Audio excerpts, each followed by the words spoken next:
tenabeera nnungi nnyo weewaawo nti abasawo balwana nnyo okuba nti etereera okitegedde abasawo balwana nnyo okubanga embeera ekola ki etereera naye nga si nnungi nnyo naye kyetulina okumanya abantu balina okusaba bannayuganda balina okusabira ennyo pulezidenti okuba nti atereera ddala naye nga kinkakasa nti nno afuna treatment egezaako okugamba ey'amaanyi era ng'erina okuba nti neekola ki nga emuweebwa bazzaamu essuubi naye nga ekisinga kwekumusabira mulabyeko era abatumidde nnyo abaagala nnyo abagambye temuggwamu maanyi teri kigenda kumunafuya teri kigenda kukola ki teri kigenda kumunafuya akyali strong nnyo buli muntu waali abeere strong kyekyo. Thank you so much.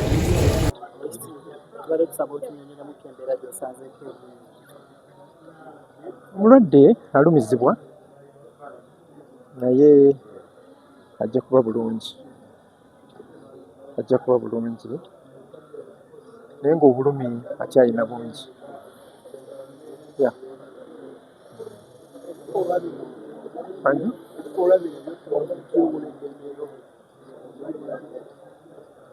Ffe ng'abantu abakulu twewuunya kubanga ffe tubadde tumanyi bulijjo nti poliisi eriwo kutukuuma na kutulambika ku kiki ekyokukola, naye nga bwe nalabye mu video shoot him natidde neŋŋamba kino nga kizibu nnyo era nze ndowooza nti embeera eyo tulina okusala amagezi ne bwe tuba na busungu bwa ngeri ki embeera eyo tulina okugivaamu. Lino eggwanga lyaffe ate lyaffe ffenna kasita tuba nga tukuuma amateeka. Nze ndowooza poliisi yandibadde tuyambako kukuuma amateeka na kutulambika wa we tutali batuufu, naye okutukuba amasasi nga tutambula ekyo kyanneewuunyisizza nnyo. I was indeed shocked because for us old people our hope is that the police should be protecting and guiding us. We get shocked when they order to shoot somebody who is traveling, who is not even demonstrating. By the way, even if he was demonstrating, you don't have to shoot him. So,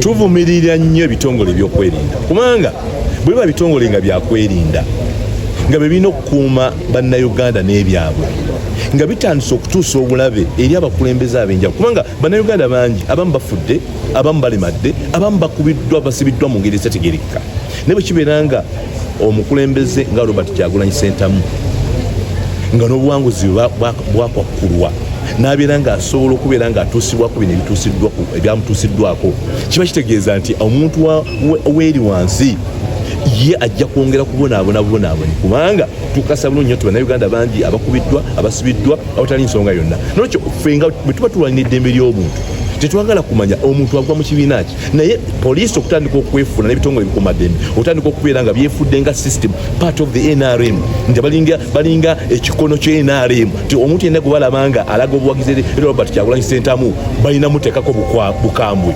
Ensi ebalaba era akasa bulungi nnyo nti teri ajja kusumattuka, bonna bakola ebikolwa bino bikole nga ttiimu naye buli kamera zijja kujjayo nga gwe era akasa bulungi nnyo. Gavumenti eniiza okuba ekyaliwo ne protectinga naye kakasa bulungi nnyo nti ogenda kukisasulira n'abaana bo n'abazzukulu bo. Tukikolere ki?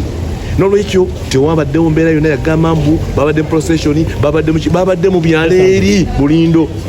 N'olwekyo nkakasa nti buno obubonero mu nsi yonna obwongera okulaga kubanga ebifaananyi bino bitandise bitambudde mu nsi yonna obwongera okulaga okulinnyirira n'okutyoboola eddembe bwe babeera nga basobola okuba pulezidenti w'ekibiina pulezidenti omulamba nga n'obuyinza bwe bwabubbwa ne bamukuba engeri gye bamukubyemu olabira ddala nga bannayuganda tulina okwebereramu tulina okukola kyonna kisoboka okulaba nga tuteeka ettaffaali mu kuzimba eggwanga lyaffe Uganda. I have seen my president, Honorable Robert Kyagulanyi Ssentamu. He is steadily progressing, and I want to thank the management of Nsamba Hospital for the services they have rendered, for the care But when you look at how things are moving on in this country, you really wonder.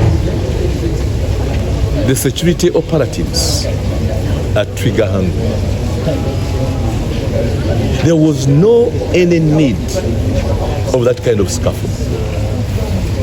Honorable Robert Kyagulanyi going to visit a colleague, and then the public sense that the president of the people has gone somewhere. So waiting for him somewhere. Honorable Kyagulanyi has no control over the people who are always come close to him in jubilations, in appreciation of what he's doing. So for you to come out with tear gas, to come out with live bullets, speaks volumes in as far as human rights are concerned. These videos have gone viral, and indeed, maybe their target was to kill, but because the powers of to kill lies within the creator, that's why Honorable Robert Kyagulanyi is still safe, alive. But we strongly condemn all these acts of hooliganism, because I call them acts of hooliganism, by the security agents. There was no any need for this kind of violence, for this kind of brutality. And we shall continue oppose this kind of system, and we are extremely confident that when we see Honorable Robert Kyagulanyi say, I'm still strong, very committed, like all Ugandans who have suffered in as far as the security operatives are concerned, gives us hope that at the end of the tunnel there is some light, and indeed we shall overcome. Gatera bibadde bikolwa ku bannayuganda bangi.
Indeed,